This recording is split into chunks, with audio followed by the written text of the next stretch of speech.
Cathode किरण के बारे में कि कैथोड किरण जो होता है वो विसर्ग नली में हम लोग एक तरफ एनोड है एक तरफ कैथोड जोड़ करके जब विद्युत धारा प्रवाहित करते हैं तो कैथोड से एक विशेष प्रकार की किरण निकलती है, जिन किरणों को गोल्ड स्टीन ने कैथोड किरण कहा था। लेकिन उसके गुणों का अध्ययन कौन किए थे? अब वो बताएं कि नहीं, ये किरण नहीं होता है,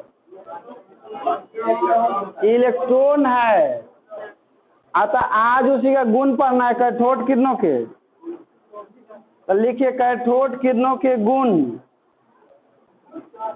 हाँ, कैथोड किरणों के गुण।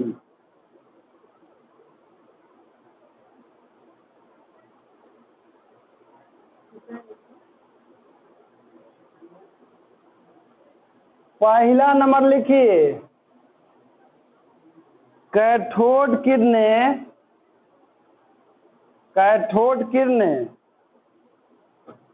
कैथोड की सतह से निकलकर कैथोड किरणें कैथोड की सतह से निकलकर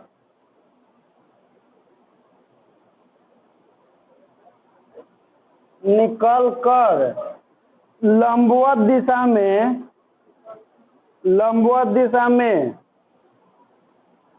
अत्यंत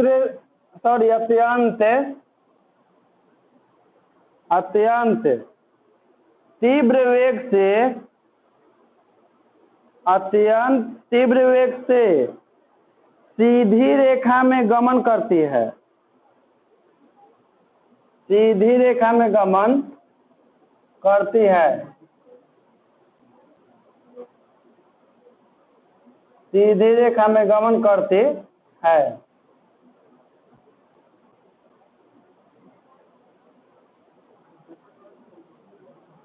देखिए बालक, बताए थे कि जिसको बैटरी के ऋण ध्रुव जोड़ता है उसको कैथोड कहते हैं, जिसको धन ध्रुव जोड़ते हैं उसको। तो कहाँ बताए हैं कि कैथोड किरणें जो है कैथोड से निकल करके अब बहुत तेजी से गति करता है, वो भी किस प्रकार से? सीधी रेखा में। या देखिए ई है आपका कैथोड, ऐसे निकल रहा है किरण। तो देखिए तो कैथोड और किरण के बीच का कोण कितना है? तो यही से बोला जाता है कि कैथोड किरणें जो होती है कैथोड के सतह से निकल करके इसकी लंबवत दिशा में तेजी से गमन और लगभग प्रकाश के वेग के से चलता है कैथोड किरण। दूसरा नंबर लिखिए, कैथोड नहीं, चित्र तो कल बना लिए हैं सब कोई, आज केवल समझना है। कैथोड किरण के मार्ग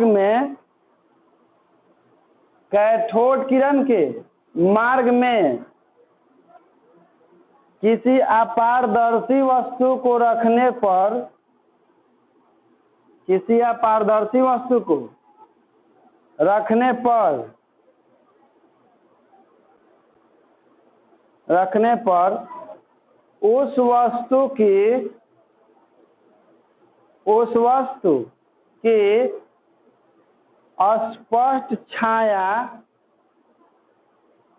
उस वस्तु की स्पष्ट छाया कैथोड के दूसरी तरफ बनती है। कैथोड के दूसरी तरफ बनती है,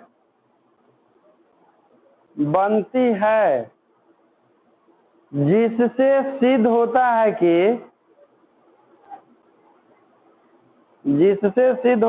कि कैथोड किरणें सीधी रेखा में चलती है। जिससे सिद्ध होता है कि कैथोड किरणें सीधी रेखा में चलती है। कैथोड किरणें सीधी रेखा में चलती है, लिख लिए। स्पष्ट छाया बनती है, जिससे सिद्ध होता है कि कैथोड किरणें सीधी रेखा में चलती है। देखिए जैसे कैथोड किरण चल रहा है ना, इसके रास्ते में हम लोग किसी अपारदर्शी वस्तु को रख देते हैं। अपारदर्शी वस्तु मतलब कि जैसे प्रकाश होकर पार है, तो इस वस्तु के जस्ट पीछे इस वस्तु का छाया बनता है। मार्ग में रखने पर जो वस्तु रखते हैं उसी का छाया बनता है। तो इसका मतलब है कि कैथोड किरण जो सीधी रेखा में चलता है, क्योंकि कैथोड किरण यदि साइड से निकल जाता तो छाया बनता ही नहीं। तो छाया जिसे कैसे यहाँ पर हम लाइट आ रहा है तो लाइट देखिए यहाँ पर इसे हाथ कर दे रहे हैं तो पीछे छाया बन जा रहा है कि नहीं। इसका मतलब है कि लाइट सीधे आ रहा है, यदि साइड से निकलता तो साइड से निकल जाता तो यहाँ पर छाया नहीं बनता। तो तीसरा नंबर लिखिए, प्रकाश की तरह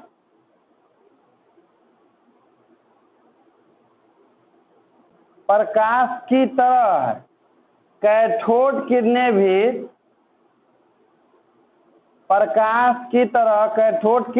भी फोटोग्राफी में प्रयोग होने वाली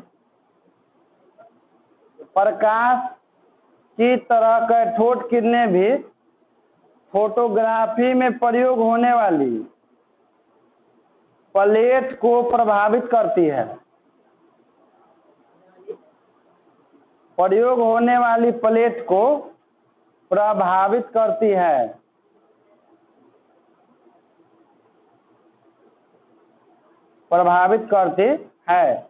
देखिए इसका मतलब समझ लीजिए, जो फोटोग्राफी प्लेट होता है ना, जिसको फोटो छपता है, जिसको हम अपना भाषा में रील बोलते हैं, रील को यदि खुला लाइट में इसे रख दीजिएगा तो कुछ दिन के बाद रील खराब हो जाता है, क्योंकि वह किसी रासायनिक पदार्थ से बना हुआ होता है, सोडियम थायोसल्फेट से बना होता है रील, उस पर लेप होता है उसका। तो उसको रख दीजिएगा इसे खुला में ना, तो प्रकाश के ऊर्जा को ग्रहण करके अभिक्रिया करके और सतह खराब हो जाता है। तो कैथोड किरणों के रास्ते में यदि फोटोग्राफिक प्लेट को रख दीजिएगा तो उससे भी फोटोग्राफिक प्लेट खराब हो जाता है। इसका मतलब है कि जिस तरह से प्रकाश फोटोग्राफिक प्लेट को प्रभावित करता है, ठीक उसी तरह से कैथोड किरणें भी फोटोग्राफिक प्लेट को प्रभावित करता नहीं, खराब कर देता है। क्यों? क्योंकि देखिए इससे जो प्रकाश निकलता है वो हाई वोल्टेज पर निकलता है ना, तो एक्चुअल में तो इलेक्ट्रॉन होता है, गतिशील इलेक्ट्रॉन के पास कुछ ना कुछ एनर्जी होता है, तो उसके सतह से टकराएगा तो उसके सतह पर जो लेप रहता है ना, तो वो इस एनर्जी को पा करके अभिक्रिया कर लेता है, जिससे लेप हुआ जो है क्या होता है सब खराब हो जाता है, यानी कि फोटोग्राफी प्लेट। इसलिए देखिए कभी भी रील रखा रहता है कैमरा का ना, तो किसी ना किसी कवर के अंदर बंद करके रखा जाता है या उसके खोली में रखा जाता है, इसे खुला में नहीं रखा जाता है, नहीं तो खराब हो जाता है प्रकाश से विक्रिया करके। चौथा नंबर लिखिए, कैथोड किरणों के मार्ग में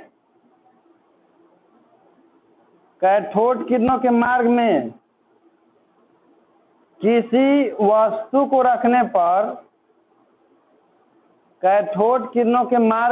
वस्तु को रखने पर उसमें ऊष्मा उत्पन्न होती है। उसमें ऊष्मा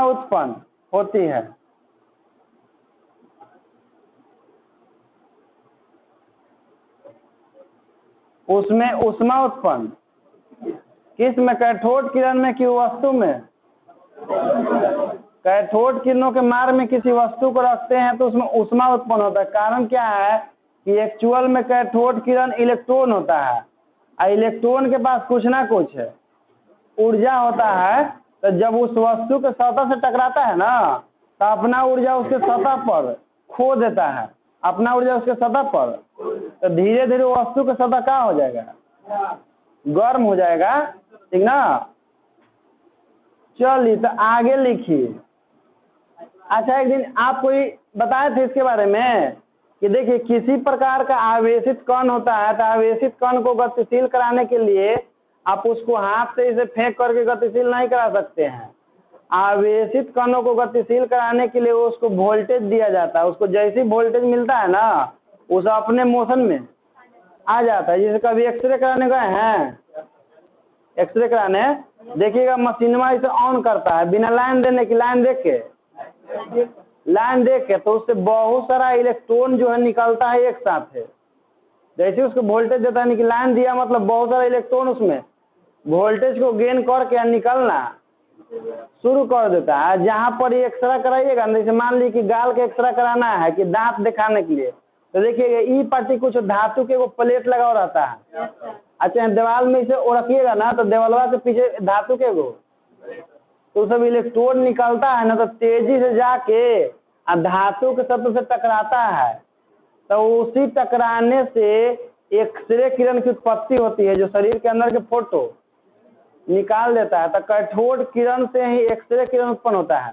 कहने का मतलब कि इलेक्ट्रॉन की गति में आने से ही एक्सरे किरण उत्पन्न होता है। तो आखिर जहाँ टकराएगा तो इसके पास एनर्जी होता है तो अपना एनर्जी उधर जाके लॉस करेगा कि नहीं। तो उसी कारण से जिस वस्तु से कैथोड किरण टकराता है ना तो वस्तु के सतह हीट कर जाता है यानी गर्म कर हो जाता है। ठीक ना। तो 5वां नंबर लिखिए कैथोड किरणों के मार्ग में कैथोड किरणों के मार्ग में कोई हल्की वस्तु रखने पर कैथोड किरणों के मार्ग में कोई हल्की वस्तु रखने पर उसमें गति उत्पन्न होती है उसमें गति उत्पन्न होती है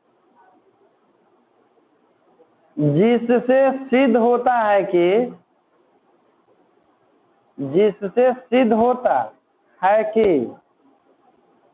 ये किरणें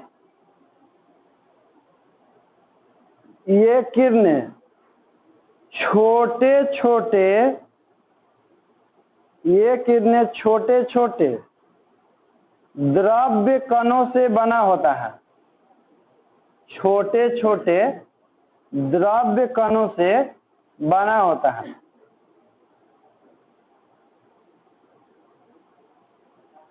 द्रव्य कणों से बना होता है। देखिए कहने का मतलब है कि जैसे ई है कैथोड किरण का पथ है इसमें हम क्या करते हैं किसी वस्तु को रखते हैं मतलब हल्का वस्तु जैसे कि घिरनाई हम लोग नचाते हैं बना के ऐसे फूंकते हैं मुँह से तो नचता है ना। कारण क्या है कि हम लोग फूंकते हैं इसका मतलब कि उसको हवा देते हैं। हवा जो है कैसे बना होता है अणु और परमाणु से बना होता है और अणु परमाणु क्या होता है कोई ना कोई कण होता है। यानी कि जब कोई कण गतिशील होता है और वो हल्की वस्तु के संपर्क में आता है तो हल्की वस्तु के संपर्क जिस वस्तु के संपर्क में आएगा हल्की वस्तु के तो उसके प्रभाव से वस्तु भी गतिशील है। कैसे देखिएगा कि जाता है दम एक्सप्रेस ट्रेन तो अगल बगल में सब हल्का वस्तु को ले चल जाता है क्योंकि जो ट्रेन है वो किसी ना किसी कण से बना हुआ है और कण जब भी मोशन में आता है तो अपने अगल बगल के वस्तु को भी ले।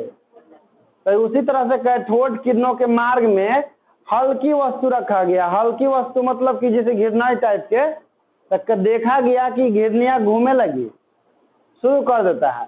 तो इससे निष्कर्ष निकला कि ये जो कैथोड किरण है कोई ना कोई कण होगा क्योंकि जब कोई कण गतिशील होता है तो उसके आसपास में कोई दूसरा वस्तु हल्का रहता है तो वो उसके प्रभाव से मोशन में ये ऐसे हो सकता है कि हमारा पास प्रकाश आ रहा है ऐसे हम घिरनी रख ले हैं घिरनी घूमने लगे शुरू हो जाए।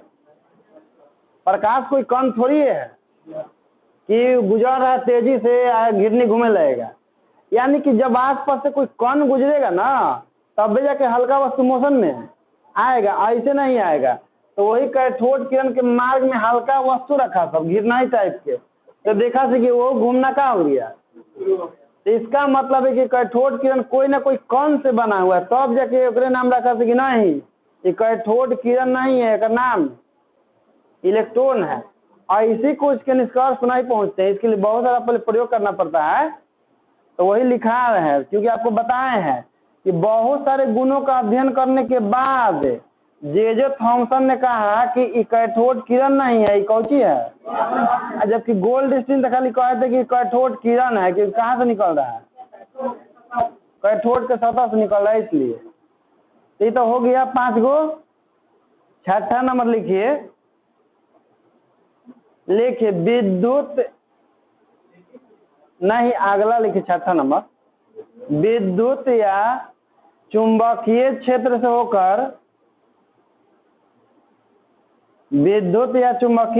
से होकर कैथोड किरणों को गुजारने पर विद्युत या चुंबकीय क्षेत्र से होकर कैथोड किरणों को गुजारने पर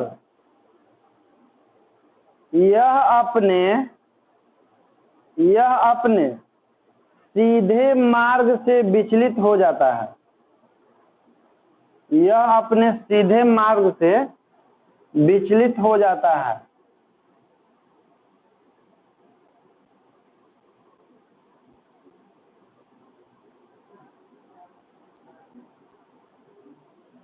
डायग्राम बनाइएगा आप लोग भी।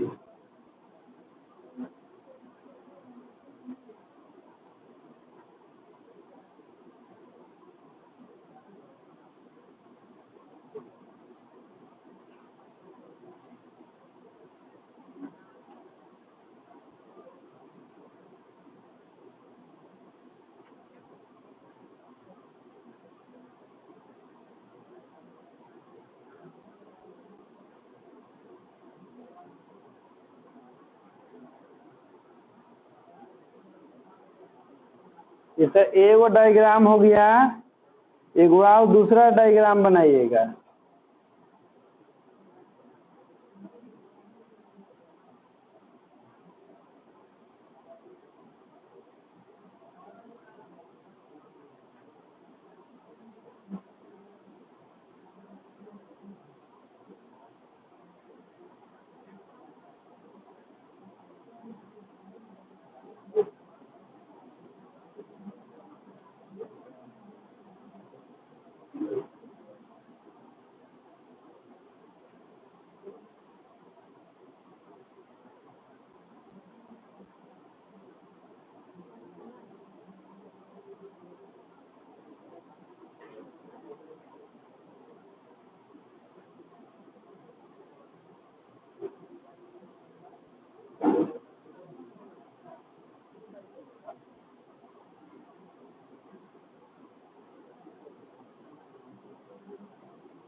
हाँ जी, दोनों बनाइए।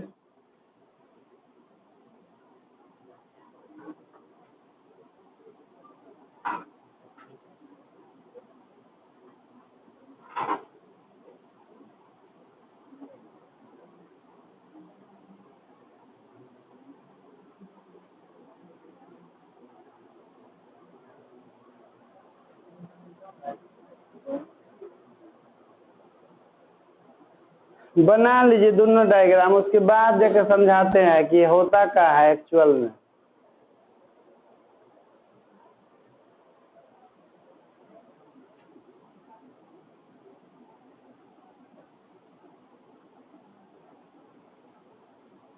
कैथोड ये वाला होता है एनोड।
बना लिए सब कोई? अब देखिए, अब हम समझाएंगे, ढेर समय मिल गया है। अब देखो बालक, जैसे ई वाला आपको समझ लीजिए, जैसे ई तो ट्यूब ठीक है, आप जान रहे कि क्या है, विसर्ग नली है, कांच की नली है, लेकिन इसमें माइनस और प्लस आपको कंफ्यूज कर रहा होगा कि क्या है।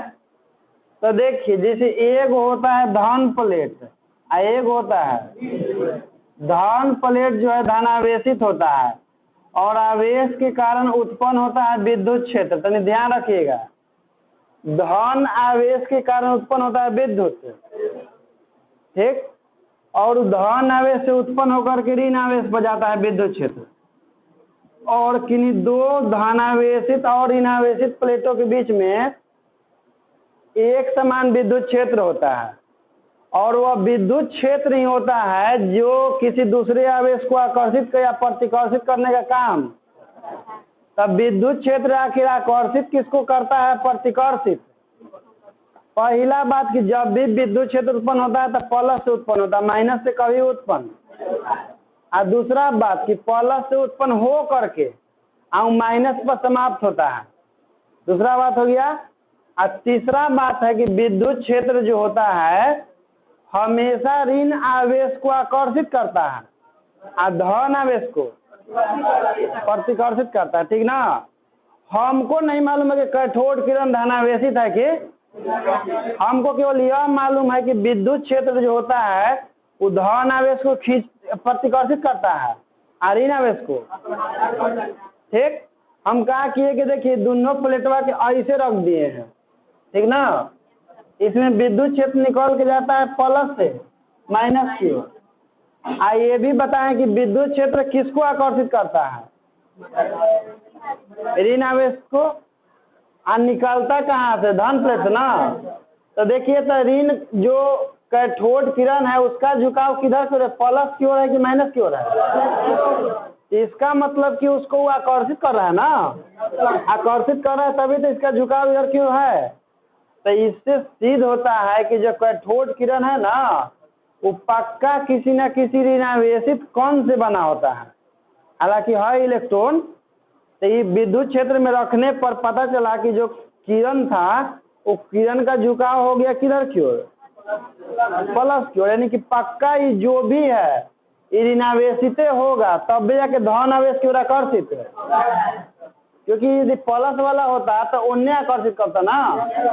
तो इसे सिद्ध हो गया कि जब भी हम लोग विद्युत क्षेत्र में किसी कैथोड किरण को गुजारते हैं तो कैथोड किरण अपना मूल पथ से विचलित हो जाता है। तो विचलित होकर कितने जाता है? इसमें कोई दिक्कत? अब देखिए, ये भी जानते हैं कि जैसे मान लीजिए कि चुंबक है, तो आप लोग पढ़े होंगे कि एकल ध्रुव वाला कभी भी चुंबक संभव। कितना छोटा चुंबक होता है लोग ना, लेकिन ओकरा में एगो नोर्थ होता है एगो।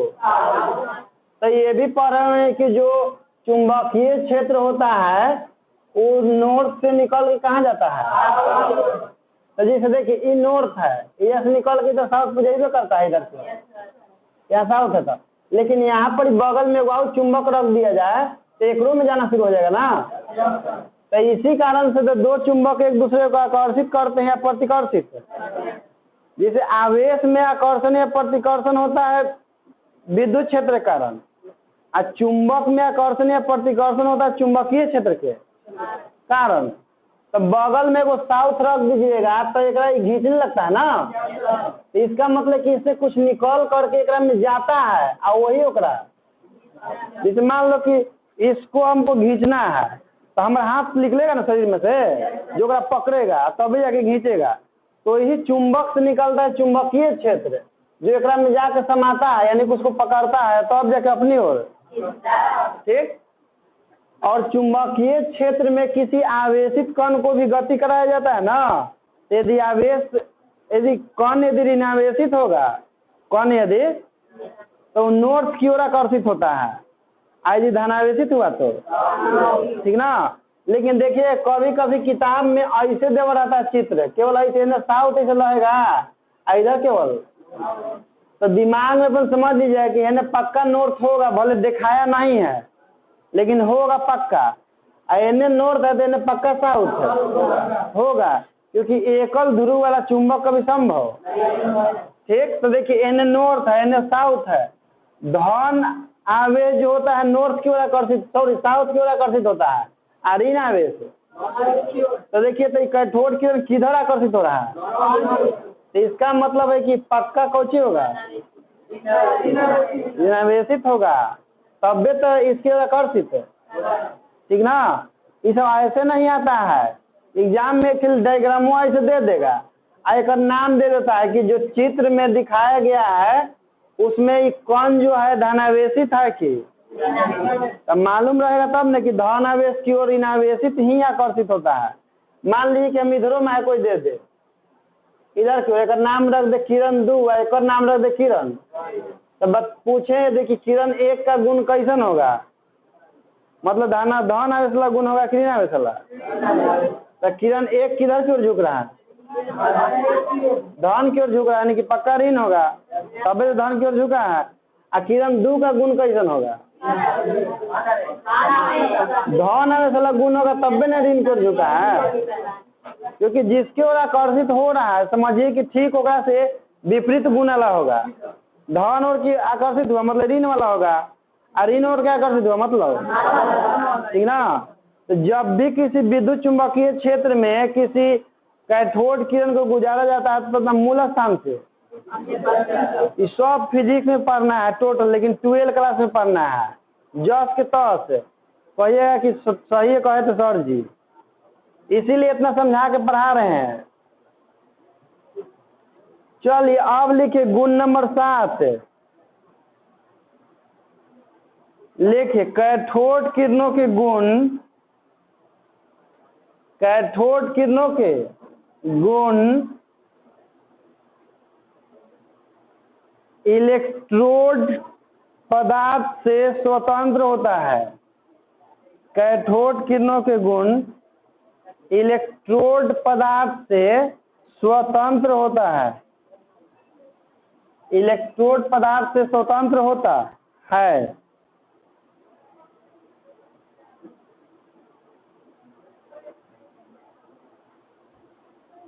हो गया, कहने का मतलब है कि कैथोड किरण जो है ना उसका गुण जो होता है कैथोड के छड़ से बिल्कुल अलग होता है, जैसे निकला है कैथोड के छड़ से ही, लेकिन ओकरा से ओकर गुण मिलता नहीं है।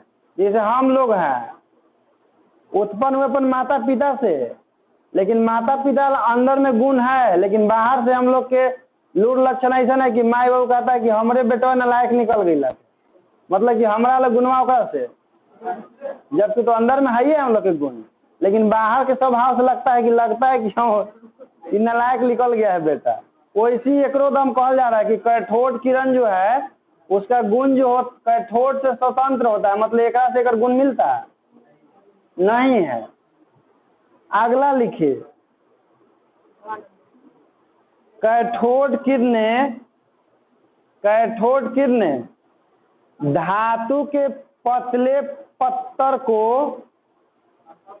हाँ 8वां लिखिए, कैथोड किरणें धातु के पतले पत्तर, पत्तर माने ऐसे समझ लीजिएगा परत, धातु के पतले पत्तर को भेद सकती है, हाँ भेद सकती है, भेद मतलब आर पार हो सकती है, भेद सकती है, पतला परत रहेगा तब, इसलिए देखिएगा मोटा परत लगा होता है जहाँ एक्सरे करा हो जाएगा वहाँ पर पीछे देवलवा में रहता है, अच्छा तो मशीन में रहता है, इसे गाल के एक्सरे करा जाएगा तो एन से लिख लेगा किरण, एन रहेगा धातु के पत्तर, हम देखे हैं वैसे एक्सरे करा तो ध्यान से ऐसे काम कैसे करता है, आप लोग ही कभी देख लीजिएगा मौका मिलेगा था। चलिए 9वां नंबर लिखिए, कैथोड किरणें भारी धातुओं के सतह से टकराकर, कैथोड किरणें भारी धातुओं के सतह से टकराकर, भारी धातुओं के सतह से टकराकर एक किरणें, देखिएगा बोर्ड पर बालक, एक किरणें उत्पन्न करती है, एक किरणें उत्पन्न करती है। देखो कहने का मतलब है कि कैथोड किरण जब मोशन में आ जाता है, यानी किसी रास्ते में गमन करने लगता है और उसके रास्ते में अचानक किसी भारी धातु को रख दिया जाता है, तो कैथोड किरण उस भारी धातु से टकराने पर एक्स किरण की उत्पत्ति करती है। जैसे कहने का मतलब है ना कि आप एक्सरे करावे जाते हैं ना, तो ये मत समझिए कि ओकरा से एक्सरे निकलता है, ओकरा से निकलता है कैथोड किरण यानी कि इलेक्ट्रॉन। आपके जस्ट पिछवा के पीछे धातु के वो रखा होता है परत, कभी ठोक के देखिएगा, जाके ओकरा टकराता है और टकराने के बाद तब जाके उधर से एक्स किरण की उत्पत्ति होती है। तो भारी धातु आखिर होता है कौन चीज? भारी धातु मतलब ये नहीं एकदम उठा है, एकदम भारी दम है कि उठ ही नहीं रहा है। भारी धातु का मतलब होता है कि जिसका परमाणु संख्या ज्यादा हो, जैसे कि टंगस्टन, यूरेनियम, ये सब, ठीक ना। अधिक परमाणु संख्या वाले तत्वों को ही क्या कहा जाता है? भारी तत्व कहा जाता है। यदि तत्व धातु हुआ तो उसका नाम क्या होगा? भारी। समझे?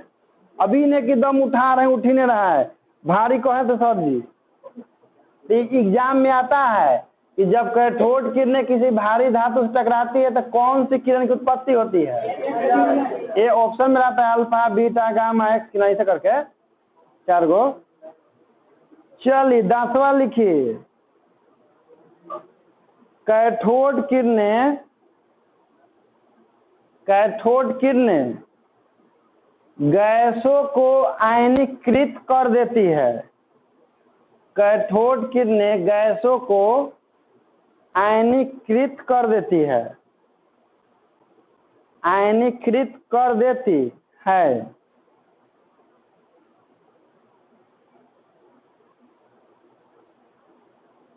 अब कहिए कि कैथोड किरणें गैसों को आयनीकृत कैसे कर देती है? तो देखिए, जैसे मान लीजिए कि इसमें बताए थे कि ये जो ट्यूबवा होता है, तो ट्यूबवा में निम्न दाब पर गैस भरा होता है। जब ये गैस यहाँ से गुजरेगा तो गैस के अणुओं से टकराएगा कि नहीं?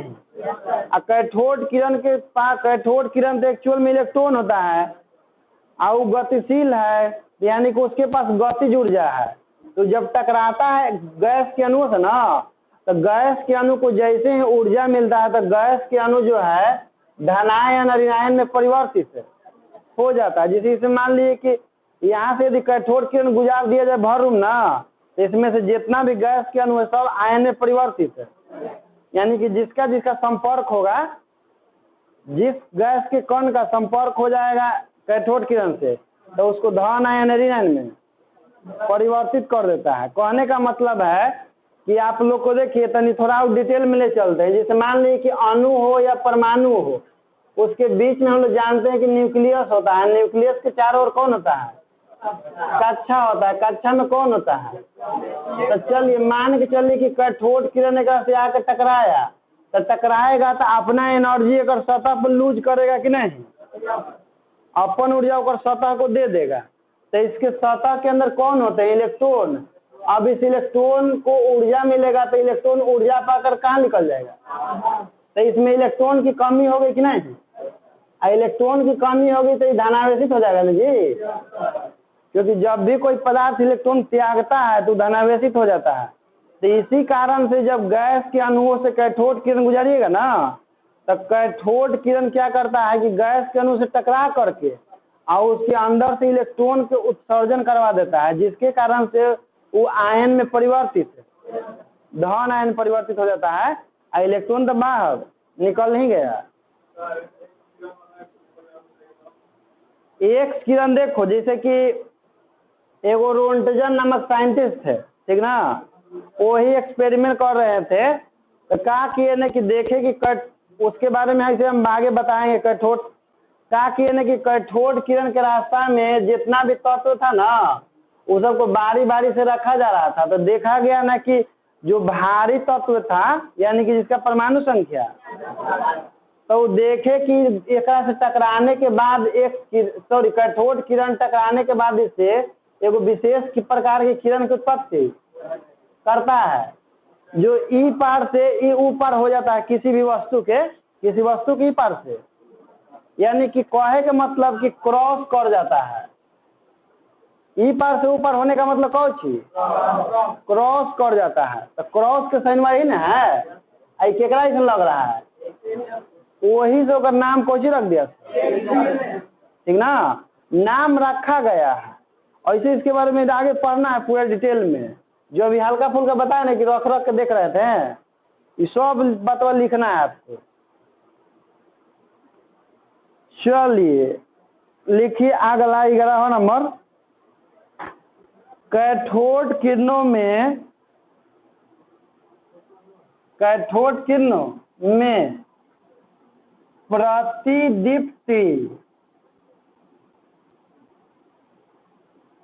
प्रतिदीप्ति उत्पन्न करने की क्षमता होती है। प्रतिदीप्ति उत्पन्न करने की क्षमता होती है।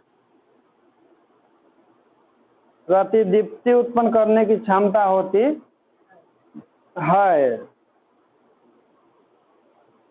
हो गया।